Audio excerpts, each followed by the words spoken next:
항상 태국에 들어가기 전에 대학로교회를 이렇게 들렸다 가는 것 같습니다. 어쨌든 잠자리를 제공해 주시고 또 같이 식사도 이렇게 할 수 있도록 은혜를 베풀어 주시고, 또 저희가 이제 태국이나 그 A국에 있을 때 이렇게 기도해 주시고 이렇게 후원해 주셔서 감사를 드립니다.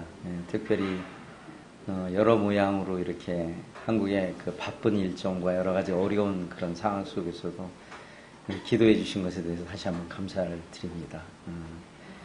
항상 이렇게 한국에 올 때쯤 되면 이제 많이 지쳐서 나오는데, 이제 갈 때는 조금 힘을 얻어서 가서 또 소진하고 다시 이렇게 왔다 갔다 하는 인생인 것 같습니다.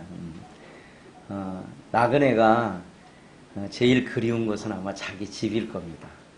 그래서 한국에 오면 이제 항상 이렇게 기거할 거에 대해서 이렇게 고민할 때가 많이 있어요. 그래서 어디 가서 자야 될까 하는 이런 때가 있는데, 아마 이스라엘 민족이 그런 것으로 인해서 많은 힘들고 이 고통받았던 것 같습니다. 근데 동일하게 우리도 이 나그네의 삶을 이렇게 사는 사람들이기 때문에 집이 있어도 사실 그게 내 집은 아니죠. 언젠가 그 집을 떠나야 하는 그런 것 같습니다. 우리 인생의 여정을 이렇게 순례자다, 이렇게 특히 그리스도인의 삶을 순례자다 이렇게 표현하는 것 같습니다. 그리고 우리가 전해받은 그 복음은 죽음의 역사를 통해서 왔다고 하는 거죠. 특별히 여호수아서 23장, 24장에 보면 여호수아가 이제 죽음을 임박한 110세에 죽는 죽음을 임박해서 세겜 땅에서 이제 이스라엘 민족에게 유언을 하는 그런 장면들이 나옵니다. 그 장면에 보면 이 세겜이라는 것이 바로 이 어깨에다 짊어졌다는 이런 뜻이 있거든요. 바로 그 주님이 우리의 죄를 이렇게 전부 짊어지셨다는 거죠. 우리가 어떤 어려움과 어떤 낙관이 있어도 우리를 대신해서 져주시는 분이 있다고 하는 거예요. 그럴 때 우리는 이렇게 힘을 얻고 우리가 이렇게 업이 된다 그러죠. 업이 돼서 어떤 어려운 일을 나갈 수 있는 것이에요. 이 세상의 어떤 어려움도 결국 우리가 다시 돌아가야 할 것은 주님의 십자가죠. 주님의 십자가가 우리를 다시금 힘있게 우리의 삶을 살아갈 수 있는 원동력이 된다는 거죠. 그리스도인의 삶은 결국 거기서부터 이렇게 다시 출발해서 가는 이런 것들을 보게 돼요. 정말 우리가 인생을 살면서 이제 부부가 있고 가족이 있습니다.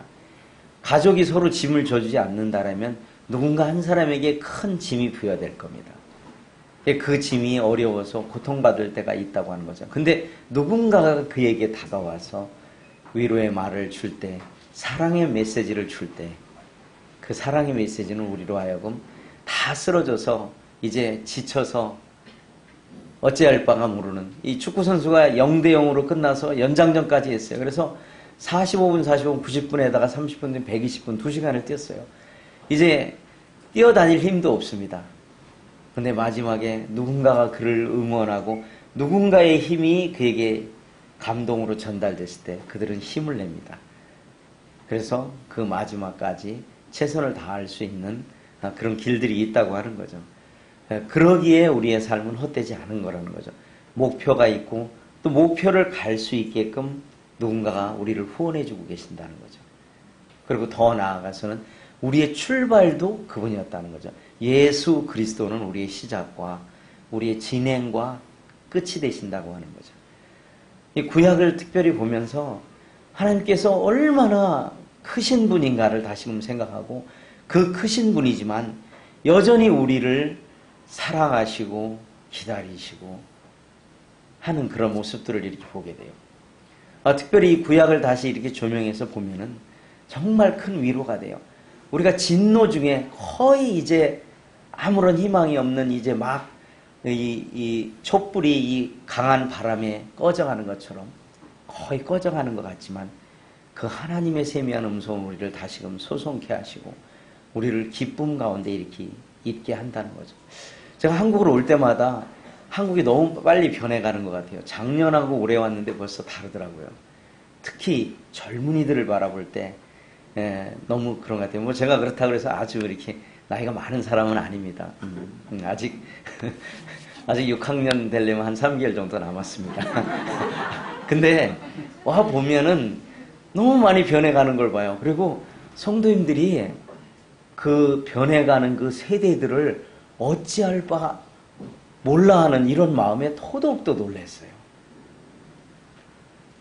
아마 사람은 어떤 면에서는 이렇게 좋은 표현으로 하면 잘 가꾸기를 원하고 또 아주 좀 안 좋은 표현으로 하면 이렇게 포장하기를 원하는 것 같습니다. 누구나 뭐 우리가 연약한 점이 있다면 그것을 이렇게 가려서 보이고 싶지 않은 것은 인간의 본성인 것 같습니다.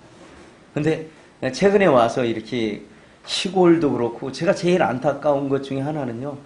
학생들이 학교를 그만두고 직장 공무원이 되기 위해서 노량진으로 간다고 하는 모습을 보게 됐어요. 얼마 전에 노량진을 다녀왔는데 그 노량진이 제가 옛날에 있을 때도 뭐 학원가가 조금 있었습니다만은 그 당시엔 그렇지 않았거든요. 근데 골목을 이렇게 들어가는데요. 전부 젊은이들밖에 없고 뭐 있는 것은 학원 아니면 음식점 이 두 가지밖에 없는 것 같아요. 그리고 그곳에 모여서 그들은 아주 바늘구멍과 같은 그런 곳을 뚫기 위해서 가는 모습들을 이렇게 보게 됩니다. 그리고 많은 대부분 성도들의 자녀인 그런 부분들을 보게 돼요. 그래서 공무원이 뭔가 하고 이렇게 생각을 해보게 됐어요. 제가 그 직장을 얻을 당시에는요, 은행원을 최고로 쳐줬습니다. 지금 무시하는 건 아니고 그때 공무원은 조금 이렇게 후순위로 이렇게 밀리는 그런 거였거든요. 근데 지금은 완전히 바뀐 것을 봐요. 그게 불과 한 30여 년 사이에 일어난 일입니다. 주님이 더디 오실지 제가 보기엔 가까이 주님 오시기에 가깝지만 우리가 이런 것도 얼마나 갈지 하는 그런 생각을 해보게 됐어요. 정말 우리가 그 생각하고 하는 그런 것이 과연 안전한 것인가 하는 그런 부분들을 생각해 보게 됐어요. 그래서 이제 학생 때는 사실은 또 그 사회를 또 배우는 그런 부분도 있잖아요. 근데 이런 걸 다 뒤로 하고 이제 그 교육, 인간이 세운 그 교육 제도를 많이 부정하는 것 같은 그것이 반드시 필요한 부분도 있는데 이런 모습으로 이렇게 변해가는 것을 보게 됩니다. 그리고 이제 우리 젊은 여학생들은 이제 중학생만 돼도 누가 와서 인사를 하는데 제가 누구세요? 그랬어요. 보니까 얼굴에 화장을 했더라고요. 뭐 그것이 자체로 뭐 죄나 잘못된 것은 저는 아니라고 봅니다. 근데 제가 어렸을 때부터 봤던 아이가 와서 인사를 했는데 제가 못 알아봤어요. 이 세상이 이렇게 바뀌어가는 모습을 볼 때 좋은 면도 느낄 수 있지만 좀 슬픈 부분도 있다 하는 그런 생각을 갖게 됩니다. 그럼 이제 그리스도인들은 이 상황에서 어떤 방향을 잡아가야 하느냐. 그것이 저에게는 세겜이라고 하는 그 지역을 생각해 보게 됐어요. 세겜은 많은 사람들이 신앙을 회복하고 그곳에서 단을 쌓던 곳입니다. 아브라함이 그랬고 야곱이 그랬어요. 또 많은 신앙의 선진들이 그것을 통해서 하나님 앞에 예배드리는 그 일을 했다고 하는 것이죠. 우리가 결코 이 세상을 살 수 있는 그 원동력은 주님의 십자가고 예배인 것입니다. 그렇게 다시 돌아가지 않으면 우리가 여전히 이 땅에 살면서 이 땅의 풍조에 휘말려가는 것을 볼 수 있어요. 제가 지금 현재 지구가 돌아가고 있는 그 상황들을 보면요, 깜짝 놀랄 때가 너무 많아요. 제가 A국을 자주 가는데요, 거기에 지금 뭐가 만들어지고 있냐면 고속전철이 만들어지고 있어요.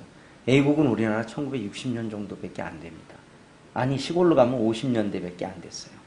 근데 거기에 이 다리가 놔져가지고요, 우리나라 건 아닙니다만 중국에 놓고 있습니다만 중국까지 가는 그 고속전철이 지금 놔지고 있어요. 어디하고 연결되나 봤더니 실크로드하고 연결되고 있어요.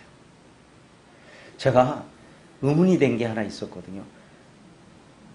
계시록에 보면 2억 군대가 이 이스라엘 향해서 마지막 전쟁을 간다고 하는데 한번 생각을 해봤어요. 2억 군대가 줄 서서 딱 가면은 줄을 다 선다고 그래도 아마 거기에 꽉 찰 것 같아요. 도착한 사람이 있는가 하면 아직 출발 안 한 사람도 있을 것 같은 그런 생각이 들거든요. 그래서 옛날에는 차를 타고 가야 된다라고 생각했는데 차를 타고 간다고 그래도 이것도 한도 끝도 없는 거예요. 근데 제가 요새 와서 뭐 이것이 정확하다라고 말할 수는 없지만 고속전철이 생기면서 그 일을 해결할 수 있다는 걸 제가 보게 됐어요. 중국을 왜 그렇게 발전시키게 하셨는가를 보게 돼요. 그래서 이 중국이 돈을 대가지고요, 각 나라에다 막 그런 것들을 건설하고 있어요. 물론 그들은 이 계획을 모를지 모릅니다. 근데 그들이 다 그 통과하는 지점이 실크로드를 두고 중국에서 들어오는 것, 아시아에서 올라가는 이런 것들을 하고 있어요.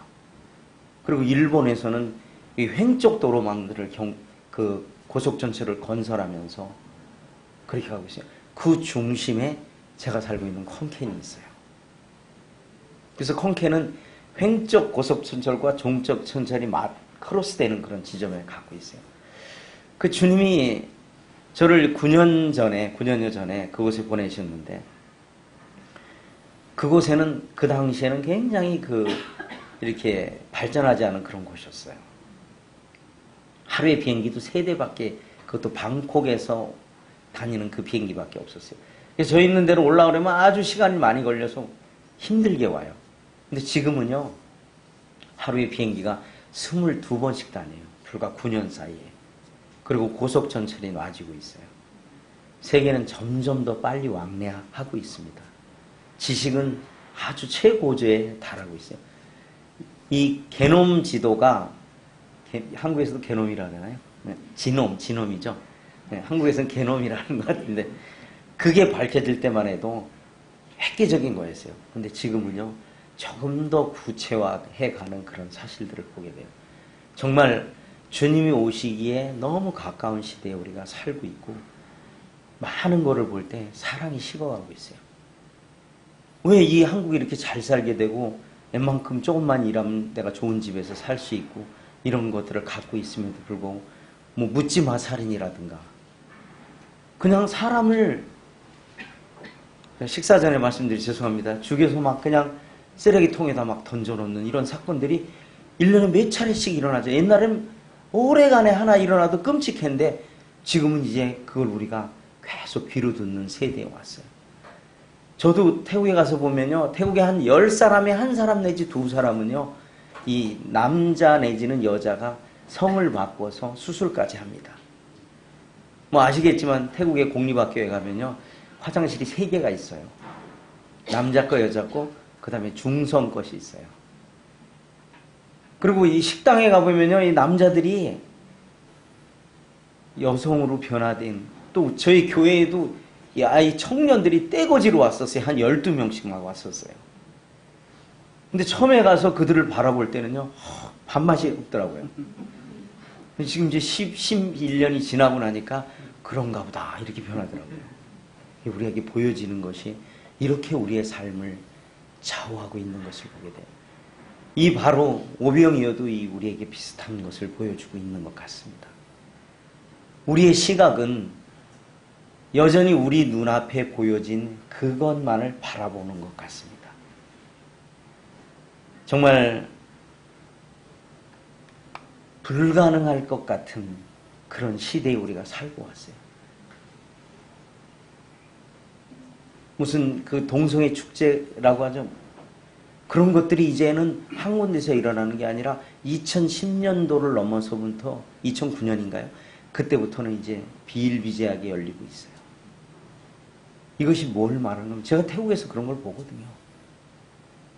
사람이 남자가 여자로 바뀐 것도 부모들이 아무런 제재 안 할 뿐 아니라 사회도 그거에 대해서 아무 말을 안 합니다. 그들은 여전히 여성 호르몬을 먹어가면서 남자인데 막 이렇게 꼬고 있어요.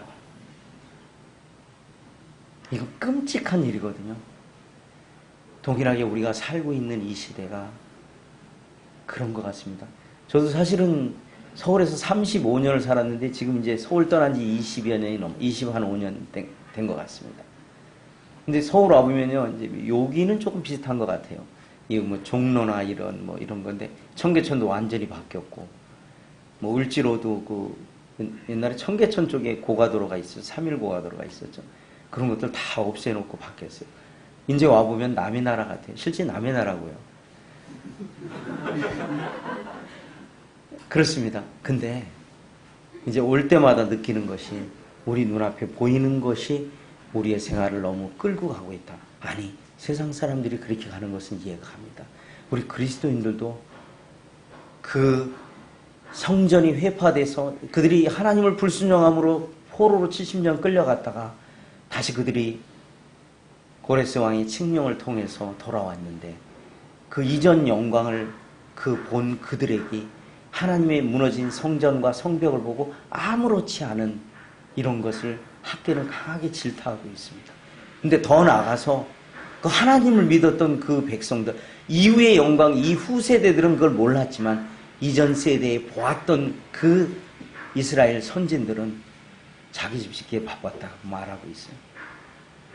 저는 뭐 성도님들이 그렇게 살고 있다라고 말하는 것이 아닙니다. 오늘 이런 것들이 우리의 마음을 끌고 갈 수 있다고 하는 것을 한국의 현실을 보면서 보게 됩니다.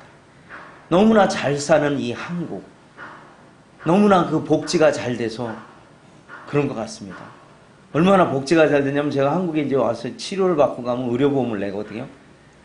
근데 11월이나 12월 되면 이메일이 하나 와요. 당신은 차상위 계층이니까 의료보험료를 돌려줍니다. 이렇게 나오더라고요. 저 한국에 아무것도 없거든요. 전세도 없고 집도 없고 차 한 대도 없어요. 뭐 저희 아들까지 추적해봐야 아무것도 없습니다. 그랬더니 그게 전 뭔가 그랬더니 나중에 보니까 영세민 위에가 차상위 계층이라고 그러더라고요. 그러니까 재산이 아무것도 없는 사람. 이런 사람들을 막 돈을 주는 나라예요. 얼마나 좋은 나라입니까? 그렇지 않아요?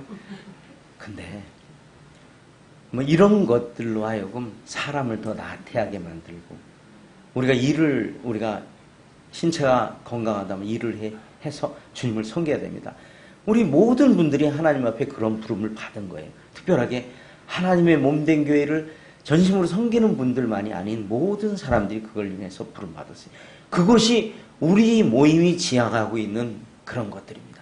그런데 이제는 몇몇 일꾼들에게 그런 일들을 다 맡겨놓고 우리는 내 할 길만 하고 간다고 한다면 그 하나님께서 우리 모임을 향한 그 놀라운 계획들을 실천해 가는데, 행해가는데 많은 어려움이 된다고 하는 거죠. 특별히 그런 것들을 많이 보게 돼요. 특별히 제가 이 오병이어를 보면서 제자들이 그 취한 것은 어쩌면 이 세상의 시각으로 볼 땐 너무나 정확한 것이었어요. 여기 15절에 봐도 그렇습니다. 장소가 어디입니까? 장소가 어디죠? 빈들. 아마 여기였었던 것 같아요. 여기요. 잔디가 이렇게 막 깔렸던 것 같아요. 아주 적합하게 데코레이션을 해놓으신 것 같아요. 거기에 풀이 많다고 그랬어요. 그리고 거기에는 적어도 제가 보기에는 아무리 적게 쳐도 15,000명 이상이 앉아 있었던 것 같습니다.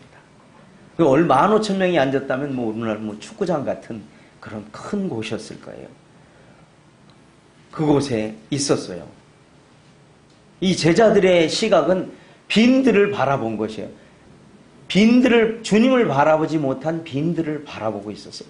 주님은 창조주이셨고 그 주님의 이전에도 병치료를 했다고 기록한 것을 봅니다.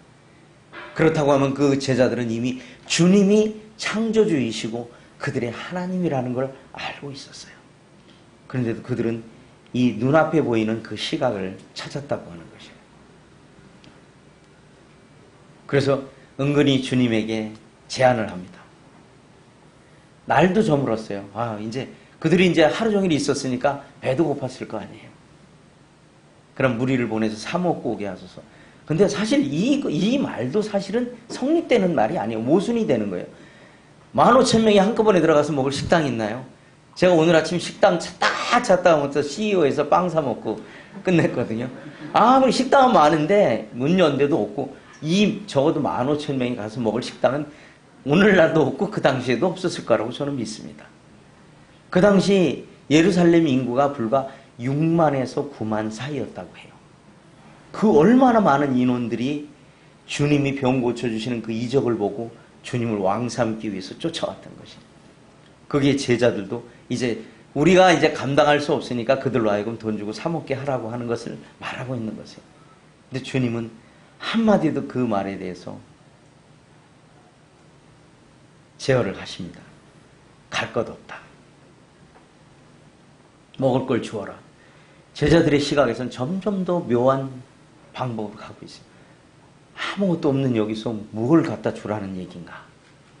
아마 이것을 다른 성경에서 요한복음에서는 빌립에게 하고 있는 것 같습니다. 그리고 빌립은 그렇게 대답했던 것 같아요. 우리가 있는 것이 떡 5개와 물고기 2마리뿐이다. 이것으로 어떻게 할 수 있나이까? 이렇게 하는 것이.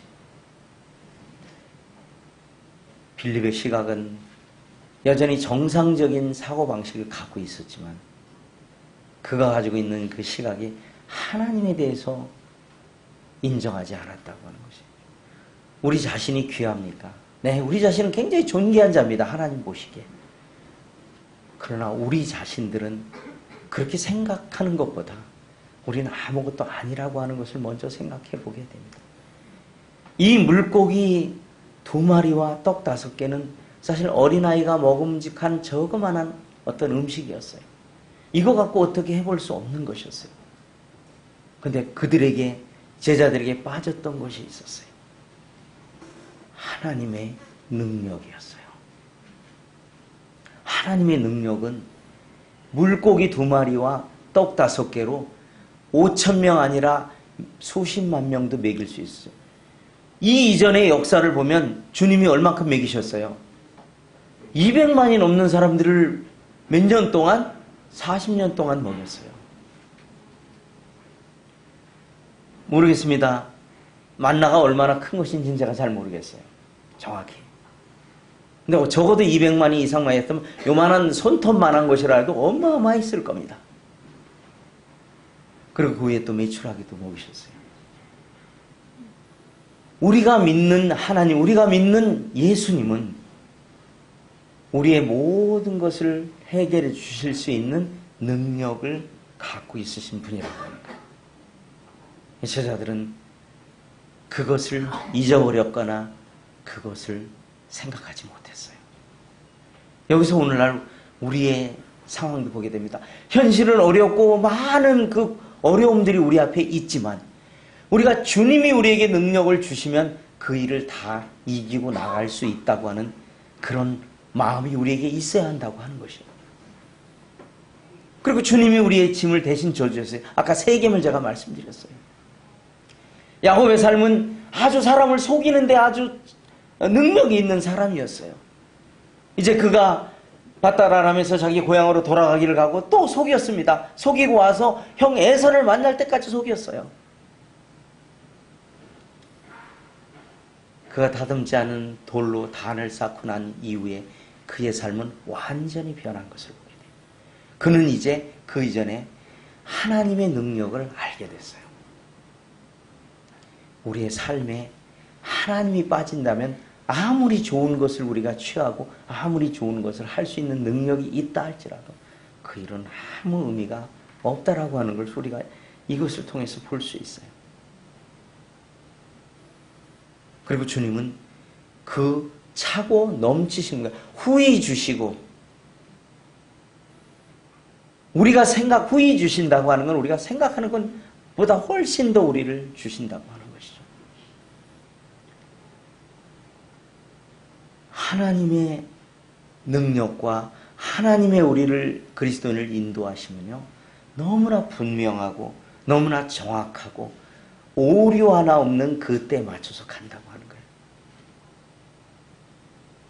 우리가 하나님의 약속을 의지해서 하나님 앞에 무릎 꿇고 기도하게 될 때 하나님은 그 길에 대해서 응답하신다고 하는 거죠.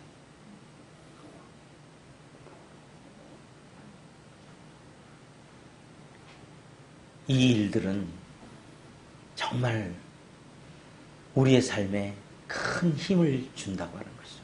아무리 우리가 어려운 상황에 빠졌나요? 낙담할 그런 일인가요? 그것은 사실 우리를 낙담하게 하지만 우리를 넘어뜨릴 수는 없어요. 마귀가 사탄이 우리를 넘어지게 할 수는 있지만 우리를 자기 마음대로 어떻게 할 수 없어요. 왜? 우리는 하나님의 백성입니다. 그리고 우리는 왕 같은 제사장들이에요. 그리고 하나님의 택하신 족속입니다.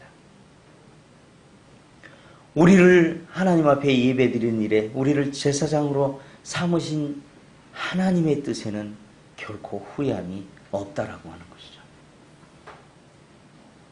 이것을 생각하게 되면 우리에게 뜨거운 감동이 있고 하나님을 우리가 경배할 수밖에 없는 그런 삶인 것을 보게 돼요. 우리의 힘으로 무엇을 했을 때 여러 가지로 할 수 있을 것 같습니다. 그것을 베드로를 통해 볼 때는 한 7번 정도 다른 성도를 용서할 수 있었던 것 같습니다. 그 정도면 제가 보기에 정말 베드로는 인격이 대단한 사람이었었던 것 같아요.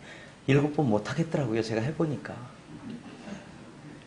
한 3번 해도 너무 많은 것 같은 느낌이 들고 뿌듯한 느낌이 들더라고요.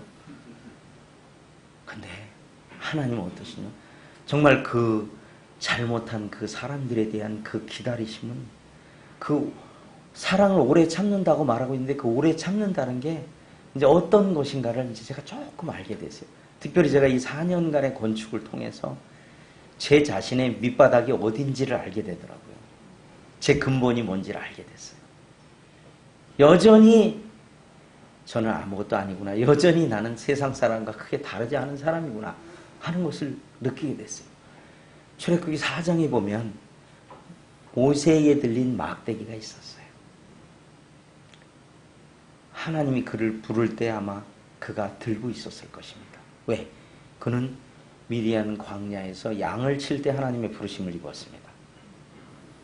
아마 그 막대기는 그냥 양들이 도망가거나 무슨 늑대나 이리가 오면 그것을 갖고 막 잡아 당기거나 늑대나 이리를 쫓아내는 일에 사용됐었을 거예요. 근데 거기에 뒤로 이렇게 가다 보면 다른 것들이 길게 설명, 나중에 보면 4장 20절에 보면 하나님의 지팡이라고 나와요. 그리고 그 지팡이, 하나님의 지팡이 어떻게 되는 거냐면 여러 가지 시험을 통해서 합니다. 모세의 생각을 깨트리고 하나님의 능력을 그의 아무것도 아닌 막대기 같은 그의 삶에 변화를 가져왔어요. 던졌더니 뱀이 됐고 꼬리를 잡으니까 다시 막대기가 됐어요. 모세가 거기에 두려웠다라는 표현을 쓰거든요. 왜냐하면 꼬리를 잡았기 때문에. 꼬리를 잡는 것은요, 사실 나를 물어주셔야 하는 것과 똑같은 거거든요. 머리를 잡아야 되는 거예요. 근데 하나님은 그의 생각을 깨트리기 위해서 거꾸로 하셨어요. 이제 모세는 하나하나를 하나님 앞에 부끄러움을 드러내고 이제 그 모세의 4장 20절이 된 모세의 지팡이를 들고 놀라운 역사를 행하는 걸 보게 돼요. 하나님의 능력이 거하면서 많은 기적들이 일어났다고 하는 거예요. 이 기적도 동일한 기적들입니다. 오병이어의 기적도. 우리는 우리의 삶에서 하나님의 능력이 우리 안에 왔을 때 우리는 기적을 보고 싶습니다. 아니면 그건 우리 편에서는 기적이지만 하나님 편에서는 큰 기적이 아닙니다. 그냥 아주 일상보다도 낮은 수준의 것입니다. 우리가 하나님의 광대하심을 우리 입으로 다 찬양할 수 있을까요? 우리가 어떤 것을 동원해서 하나님을 찬양한다 할지라도 그분의 어떠하심을 온전히 찬양할 수는 없다고 하는 거예요. 아마 우리가 그 나라에 갔을 때 그분의 영광을 참 볼 것입니다. 그때 우리는 그분의 영광을 알 것이라고 저는 믿습니다. 그러나 이 땅에서 보여주신 성경에 나타난 그것만을 갖고도 우리는 그분에 대해서 충분히 생각할 수 있고 유추할 수 있고 그분이 얼마나 영화로우신 분이라는 것을 알 수 있다고 하는 거예요. 주님이 그러하셨고 성경에 많은 인물들이 그러했습니다. 그들이 쓰임받았을 때는 항상 두 자가 따라다녔어요. 겸손이라고 하는 것을 따라다녀. 겸손이라는 것은 그것을 쉽게 얘기하면 받아들이는 것입니다. 내가 부족하니까 저를 가르쳐 주세요. 이런 사람한테 우리가 뭐라고 할 수 없습니다. 누구를 누구에게 화를 낸다 할지라도 그래요? 당신이 화내는 게 내가 그만큼 무지해서 그렇습니다. 그렇게 말할 때 그 사람이 계속 화를 낼 수 있을까요? 할 수 없다고 하는 것이죠. 이 겸손은 주님을 통해서만 우리가 겸손해질 수 있다고 하는 걸 볼 수 있어요. 이 제자들은 이 오병이어의 기적을 보고 난 이후에 이 주님께서 이제 십자가에서 돌아가시고 부활하신 이후에 이 제자들의 삶은 완전히 주님이 쓰시기에 합당한 그런 사람들로 바뀌었다고 하는 것이죠. 제자들은 다 어떻게 죽었습니까? 요한을 제외한 모든 제자들이 스스로 그러니까 평범하게 죽음을 맞이하지 않았다고 하는 것이에요. 아마 그것을 가리켜서 세상이 감당 못한 사람들을 변한 것을 보게 돼요. 우리가 하나님의 능력을 우리 안에 덧입게 될 때, 그 능력을 우리 안에 모셨을 때 우리는 엄청난 능력을 발휘할 수 있는 사람들이 된다고 합니다. 다시 말해서 하나님을 의지하지 않는 그런 마음일 때 우리는 또 아무것도 아닌 것을 볼 수 있다고 하는 것을 이렇게 보게 됩니다. 저는 특별히 이 오병이어의 기적, 또 주님께서 저희들에게 주신 그 약속의 말씀들을 상기할 때마다 주님께서 제 앞에 나타나는 많은 일들을 보게 해 주셨어요. 정말 그 일들을 경험하면서 저의 육체는 너무나 이 건축을 통해서 힘들고 어려웠지만 이 건축을 통해서 하나님이 약속해 주시고 제가 하나님의 약속을 의지해서 기도하는 것들을 다 들어주셨어요. 제가 생각하지 않는 방법으로 해주셨어요.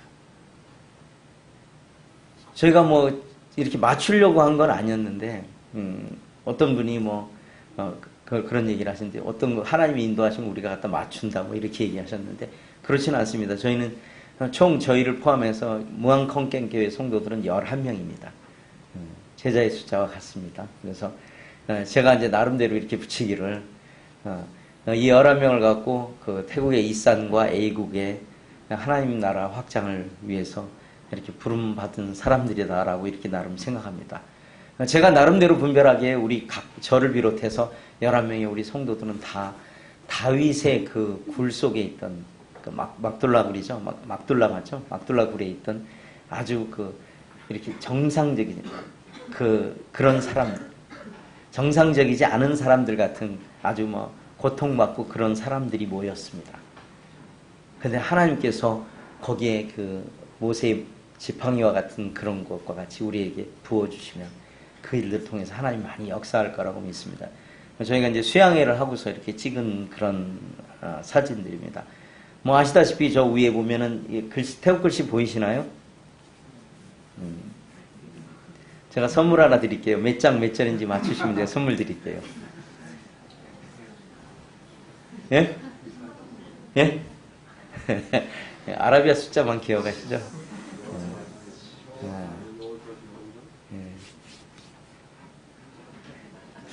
잘 못 맞추시네. 자, 잘 보시면 앞에 일자가 붙어 있습니다. 그리고 글자 짜자자자하고 13, 13이 있어요. 뭐죠? 예, 고린도전서 13장 13절입니다. 그래서 이 사진은 제가 작년에 말에 우리 성도님들이 1년 한 해 동안 이렇게 섬겨줘서 고맙다 하고 무슨 선물을 주길래 받아가지고 싹 몰래 이렇게 뜯어봤더니 이걸 줬더라고요. 사진을 이렇게 딱 해서 좀 더 섬기라는 그런 뜻인 것 같았어요. 그래서 이렇게 선물을 주셨어요. 그래서 구도자들하고 같이 이제 수양회하고 찍은 그런 사진들입니다. 어쨌든 저도 하나님께서 그런 일들을 통해서 그렇게 할 때 저에게 큰 역사가 이루어질 거를 저는 믿고 가고 있습니다. 저희가 이제 이것은 이제 성경에는 없고 저희가 기록한 말씀입니다. 사도행전 29장 1장 1절이거든요. 그래서 먼저 복음은 이산해라는 건 저희가 있는 동북부 지역을 말하는 것입니다. 남북한만한 곳이 있습니다. 그리고 여기까지 갈 것입니다. 그러니까 여기는 이제 A국이거든요. 지난번에 아마 우리 김영님 이렇게 다녀오셔서 아마 말씀하시니까 아마 이 방송에 들어가는 것 같아서 제가 나라를 언급을 안 합니다. 그래서 A국이라고 지칭을 하겠습니다. 얼마 전에 SK건설에서 댐을 건설해서 거기에 이렇게 댐이 무너진데 우리 성도님들이 한 5분 정도 소천을 하셨어요. 이곳은 이제 그때 제가 말씀드리기를 가장 A국에서 핍박받는 지역이었어요. 근데 그 당시 5일에 2000mm가 왔어요, 비가. 2000mm가 와서 거기가 이렇게 무너진 곳이에요. 그래서 그 지역은 제가 가보지는 않은 지역인데 지금 다녀온 지역이 그곳에 바로 경계선에 있는 지역입니다.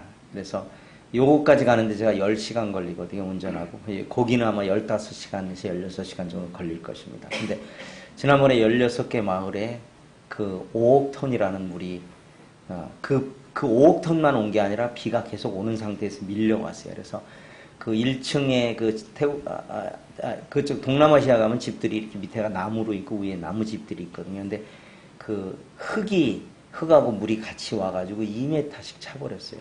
그리고 물은 빠져버렸고 흙은 그대로 남았습니다. 그래서 지금 이제 시신도 찾기 힘든 그런 상황이에요. 사실 얼마가 사람들이 이렇게 돌아가셨는지 몰라요. 왜냐하면 주민등록이 없는 사람들도 많거든요. 그리고 아마 A국에서는 이걸 굉장히 축소 보도할 것입니다. 왜냐하면 국가가 이렇게 여러 개 이렇게 참여한 부분이 있어서 제 추산대로라면 적어도 한 3,000명 이상의 사람들이 목숨을 잃었을 것으로 보고 있습니다. 근데 이곳에 그 성도들이 그런 마음을 가졌어요. 그들을 핍박하던 사람들을 위해서 복음 전할 좋은 기회다라고 이분들은 기도하고 있어요. 이분들은 지금 어디에 거하면 이제 이따 말씀을 드릴게요, 후에.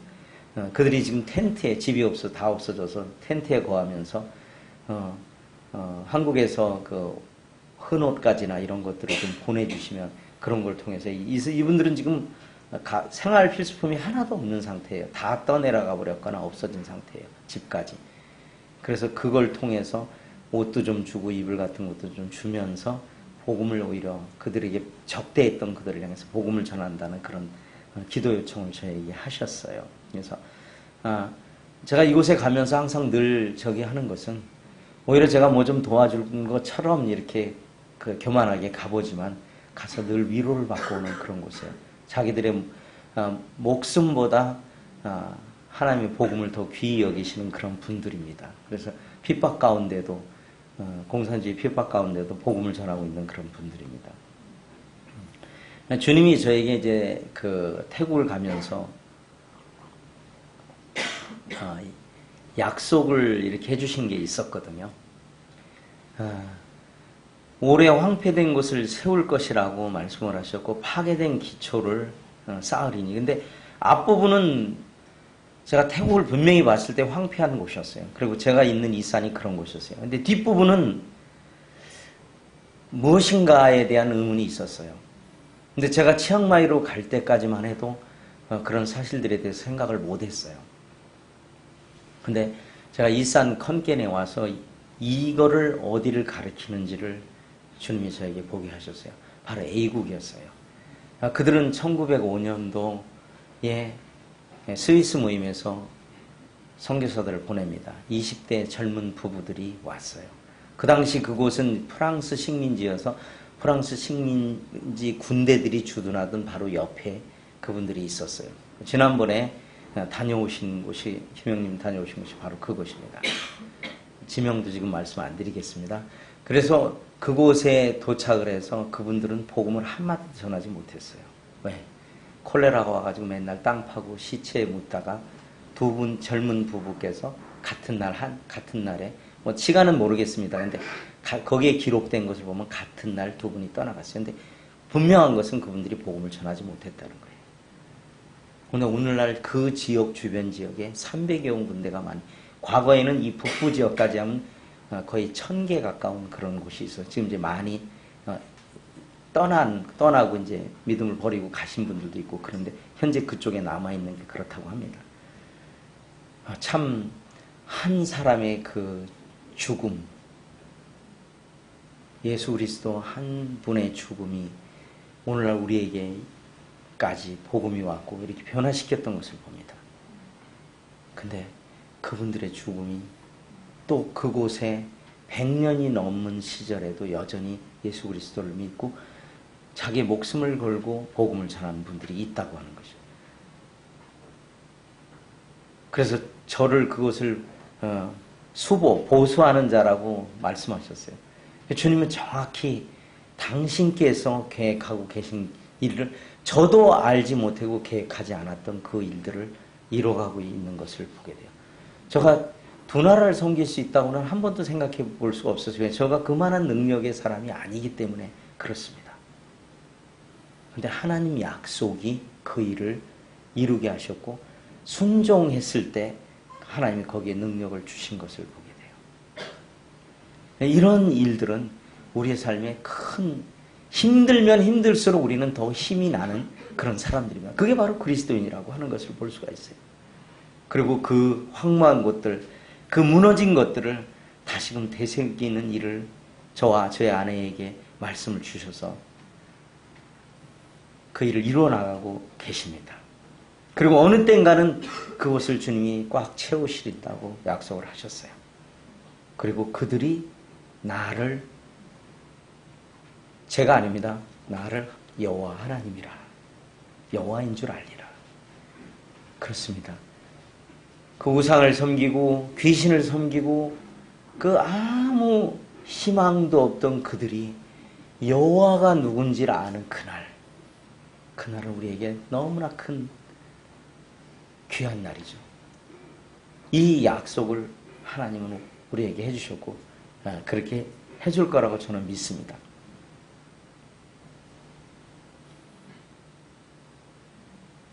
그리고 그 주님은 그때가 어느 시기인지는 모르지만 갈 것입니다.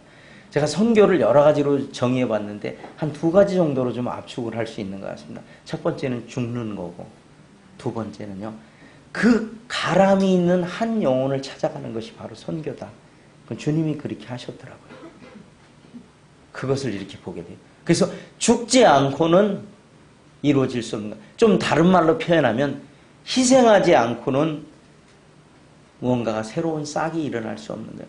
땅에 씨를 묻지 않고는, 파묻지 않고는 싹이 날 수 없는 것과 같은 그 하나님의 법칙입니다.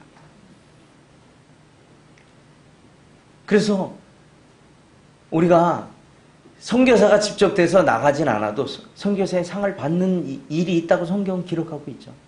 그 일을 놓고 기도하는 일이에요. 그 일을 놓고 후원하는 일이에요. 그 일을 놓고 하는 일이에요. 이것은 저를 해달라고 하는 것이 아니에요. 이 일은 사실 하나님께서 저와 여러분들에게 같이 부여하신 일이라고 하는 거죠. 누구 한 사람의만의 일이 아니라는 거죠. 그것은 국내에도 그렇고 국내 교회가 튼튼해져야 됩니다. 먼저. 그리고 그 다음에 번져나가야 돼요. 물론 뭐 이것이 꼭 원리적으로 말할 수는 없습니다만은 같이 가면 갈수록 더 좋은 것이라고 하는 것이죠. 그래서 반드시 그 두 가지가 있어야 한다고 저는 믿습니다.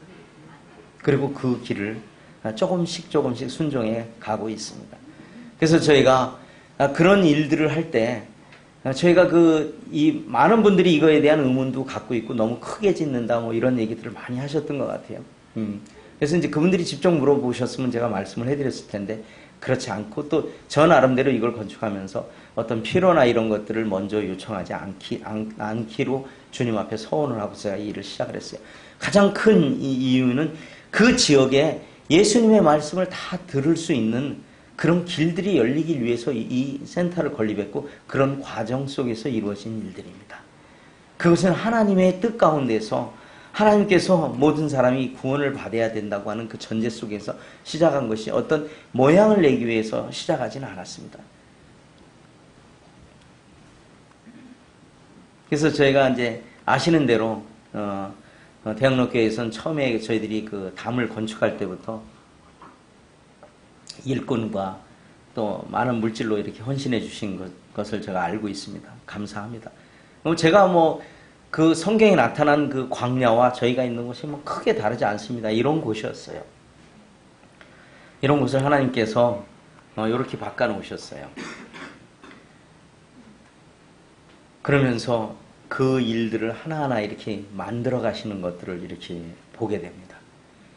사단은요, 어떻게 하든지 우리를 나누기를 원합니다. 그래서 서로 반목하게 해요. 일꾼이 일꾼을, 또 부부간에, 또 친구 간에 자꾸 어떤 일들을 만들어서 우리를 반목하게 만들어요. 근데 하나님은 자꾸 합하게 만드시는 거예요. 왜? 우리가 합하면 사단이 자기가 일을 할 수 없기 때문에 그렇습니다. 그래서 분명히 우리가 알거니와 하나님을 사랑하는 자고 그 뜻대로 부르심을 입은 자, 우리는 모두가 그런 사람들이라고 하는 거죠. 그래서 여기에 어떤 일부분을 말하지 않았어요. 모든 것이 합력하여 선을 이룬다고 했어요. 이것은 물론 우리의 어떤 결심으로 이루어질 수 있는 일은 아닙니다. 그러나 하나님께서 주어지시고 성령께서 하나 되게 하신 것을 함께 하게 될 때 이룰 수 있는 일이라고 하는 거죠. 그래서 저희가 아시는 대로 이렇게 좀 넓은 장소에 제가 계획한 일이 아니었어요. 저는 조그맣게 그냥 한 400평 정도에서 기숙사하고 예배당이나 이렇게 할 그런 생각을 갖고 시작을 했었어요. 근데 주님이 여러 경로를 통해서 그렇게 하셨어요. 특별히 저에게 성도님들 통해서 하신 게 아니라 이 세상 믿지 않는 사람을 통해서 엄청난 저기 위로를 주셨어요. 그분이 무슨 물질을 후원하거나 이렇게 하진 않았어요. 근데 제가 땅을 사러 이렇게 많이 다닐 때 제한된 속에서 땅을 사기 위해서 많이 힘들어하고 이들이 사기치고 거짓말하고 막 이런 일들을 많이 당했어요. 근데 저희를 잘 도와주시는 그 교수님 한 분이 있어서 경찰학교에 계시는 그분이 제가 땅 사고 하루 막 이제 사람들이 거짓말하고 그래서 제가 힘들어서 태국 사람은 왜 이래요? 그랬더니 이분이 그러시더라고요. 이분 믿지 않고 집에 가면 우상이 가득한 사람이거든요. 이분이 저한테 이런 말씀하셨어요. 안성교사 당신이 믿는 하나님이 더 좋은 땅을 주시기 위해서 이걸 못 사게 했어요. 저한테 그렇게 얘기하셨어요. 이게 하나님을 전혀 안 믿는 사람이 성도 같지 않아요? 이분 그렇게만 하시는 분이 아니에요. 우리 성도님들 오시면요, 불러가지고 자기가 돈 내서 우리 음식 대접해요. 한국에 성도님들 오셨다고. 이상하지 않으세요? 그렇게 하셔요. 그 이번에 이제 마지막에 저희가 이제 NGO를 신청을 했는데 주님이 또 놀랍게 역사하셨어요. 이분이 이제 은퇴를 하셨거든요. 60살이 돼서 만유. 그래가지고 우리가 이제 저는 몰랐는데 NGO를 마지막에 그 접수를 할 때 고위공직자가 사인을 해줘야 된대요. 우리는 아는 분이라고는 유일하게 그분밖에 없거든요. 근데 그분이 은퇴해서 이제 저는 은근히 걱정을 했어요. 근데 어쨌든 한번 가보자 그러고 이제 그분을 불러서 공무원 거기 그 구청에 갔어요. 그래가지고 이분이 나 이거 은퇴해서 안 되는데 그랬더니 어쨌든 꺼내봅시다 하고 공무원증을 보니까 경찰증을 보니까요 2년이 연장돼 있어요. 그게 뭐냐면 공무원이 실수를 해가지고 60살에 끝내야 되는데 62살까지 해놨어요. 왜냐면 그게 공무원 그 증을 바꾸는 기간이 5년마다 바꾼대요. 그러니까 이 사람 아무 생각 없이 그렇게 그 담당자가 그렇게 해놓은 거예요. 이분이 그걸 딱 받아들고 그래서 아이고 내가 또 안성교사 보증해주라고 이렇게 하나님이 하셨나 보다고 그렇게 하셨어요. 이분 하나님을 믿지 않는 것 빼고는 다 성도들이 하고 있는 일을 하거든요. 그래서 저는 그분이 이제 언젠가 믿을 거라고 저는 믿습니다. 왜냐면 우리의 어떤 일들이 여호와를 기쁘시게 하면 그 사람의 원수와 더불어도 화목하게 하신다고 그랬어요. 저는 그 말씀이 사실이고 그렇다면 아무리 원수라 할지라도 지금은 뭐 조금 원수가 될 수 있을지 몰라도 어떤 일들로 인해서 그러나 결국은 우리는 그리스도인이기 때문에 화합해야 되는 그런 사람들이라고 하는 걸 보게 돼요. 그 많은 일들을 하셨어요. 제가 55분까지만 하면 되죠. 당부를 하신 것 같아서 꼭 그 시간에 끝내고 이제 오후에 이어가겠습니다. 그리고 요거까지만 소개해드리고 가죠. 여기서 우리 김주다 형님 부부가 며칠간 잘 유숙을 하신답니다. 제가 이거를 요거 어떻게 준비된 것까지만 말씀드려요. 제가 이 건축 기간 동안 하나님의 임재를 얼마나 놀랍게 경험할 수 있었느냐면요. 여기 건축을 다 했는데 우리가 전기가 없었어요. 물론 지금도 전기가 문제입니다. 근데 그나마 조금이라도 해소할 수 있는 길들이 있는데 돈이 한 1,500에서 2,000만 원 든다고 그러더라고요. 뭐 주머니 달달 털어보니까 한 300만 원밖에 없더라고요. 아, 이걸 어떡하지? 그러고 이제 동사무소가 상의를 했어요. 태국 이제 동사무소 같은 데서 이런 걸 하거든요. 그랬더니 거기다가 집을 요만한 거 한 채 만들어 놓으면 한 200~300만 원의 전기를 끌어줄 수 있다고. 근데 없으면은 2,000만 원 다 내야 된다고 그러더라고요. 그래서 근데 이거를 어떤 한 사역자 형제님이 그때 오셔가지고 여기다가 뭐 방갈로 하나 있었으면 좋겠다 이렇게 말씀을 하셨어요. 그래가지고 제가 그 말이 생각이 났어요. 두 분이 이 얘기를 하셨거든요. 근데 그럼 이 두 분한테 500만 원씩 얘기를 해볼까? 왜냐면 이분 두 분들은 약속을 하신 분들이니까. 근데 시기는 약속을 안 했는데 오늘 이제 전화를 먼저 사역하시는 형님한테 좀 임을 없어서 말씀드렸어요. 제가 늘 형님처럼 여기시는 분이거든요. 형님, 여기 옛날에 그 방갈로 오신다는 거 한번 얘기하실 줄 알니까 내가 얘기했지. 그랬더니 그거 지금 해주시면 안 돼요. 그랬더니 사역하는 사람이 뭔 돈이 있냐 그러시더라고요. 근데 얼마가 필요한데 그래서 그 형님 몫이 500만 원입니다 그랬어요. 그랬더니 아무 말씀 안 하시는데 3일 있다 500만 원을 딱 넣으셨어요. 근데 제가 그걸 나중에 알았어요. 그때 어떤 사역하는 형님도 두 분이 그 교제하고 계시는데 제가 전화했는데 옆에서 들었대요. 그분이 제 전화를 받고 그렇게 얘기했대요. 안병환이 이놈이 어떻게 나 오전에 적금 500만 원 탄 줄 알고 전화했다고. 제가 임을 없이 이렇게 하시는 분이에요.